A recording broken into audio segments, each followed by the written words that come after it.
Mira and HarlequinAudio present Hasty Wedding by Debbie Macomber, performed by Tanya Eby.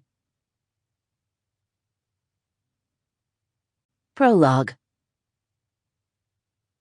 Why did it have to be her? Reed Tenasket asked himself as he strolled into the Toulouse library. Claire Gilroy was standing at the front desk, a pair of reading glasses riding the bridge of her pert nose.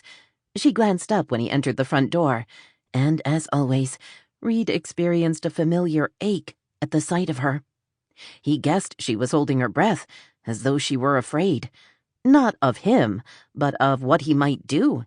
He had a reputation, well earned during his youth, as a rabble-rouser. Being half Indian added flavor to the stories circulating town about him. Some were true, while others were fiction in the purest form. His grandfather, in his great wisdom, had wanted Reed to appreciate the part of himself that was not Indian. From ages 10 to 12, Reed had attended school off the reservation. Until that time, Reed had thought of himself as part of the Toulouse tribe, not white. He hadn't wanted to become like the white man, nor had he been eager to learn the ways of his mother's people. But his grandfather had spoken, and so Reed had attended the white man's school in town. Those years had been the worst of his life. He'd fought every boy in the school who challenged him, and nearly everyone had. Usually he was obliged to take on 2 or 3 at a time. He defied his teachers, resisted authority, and became the first boy ever expelled from the Toulouse school district while still in grade school. Perhaps it was his blunt Indian features that continued to feed the rumors, or the way he wore his thick black hair in heavy braids.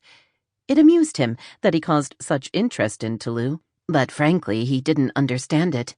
In reality, he was pretty tame these days, but no one around town had seemed to notice.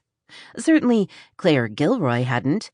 Whenever he came into the library, she eyed him with concern, as though she suspected he was going to leap atop a bookcase and shout out a piercing war cry. Then again, Reed could be overreacting. He had a tendency to do that where Claire was concerned. Reed longed to reveal his feelings for her, but words were not the Indian way. He couldn't think of how to tell Claire he was attracted to her and not sound like a fool.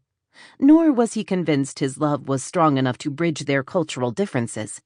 He was half Indian, and she was a beautiful Anglo. Reed walked to the back of the library toward the mystery section. He could feel Claire's gaze follow him. It pleased him to know he had her attention, if even for those few moments, which wasn't something likely to happen often. Then why her? Why did he lie awake nights, dreaming of holding her in his arms? Why was it Claire Gilroy he wanted, more than any woman he'd ever known? He could find no logic for his desire. Even now he had trouble remembering that he wasn't pure Indian. His blood was mixed, diluted by a mother who was blonde and pure and sweet. She'd died when he was 4, and the memories of her remained foggy and warm. He understood well his Indian heritage, but he'd ignored whatever part of him was white, the same way he ignored his desire for this uptight librarian. If Reed had required an answer for his preoccupation with Claire, it was that she intrigued him. She presented a facade of being proper and untouchable, yet he sensed a fire in her, an eagerness to break free of her self-imposed reserve. He saw in her a fragile spirit yearning to soar. In his mind, he gave her the Indian name of Laughing Rainbow, because he felt in her a deeply buried joy that was ready to burst to life and spill out into the full spectrum of colors so bright they would rival that of a rainbow. That she was involved with Jack Kingston didn't set well with Reed. He'd waited, dreading the time he learned of their marriage. The white man wasn't right for her, but Reed could do nothing. He wasn't right for her either, and so, like a green 17-year-old boy, he dreamed of making love with the one woman he knew he could never have.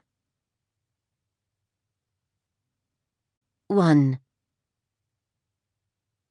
If Jack said he'd be here, then he will, Claire Gilroy insisted, although she wasn't the least bit convinced it was true. Aaron Davis, Claire's closest friend, glanced Sample complete. Ready to continue?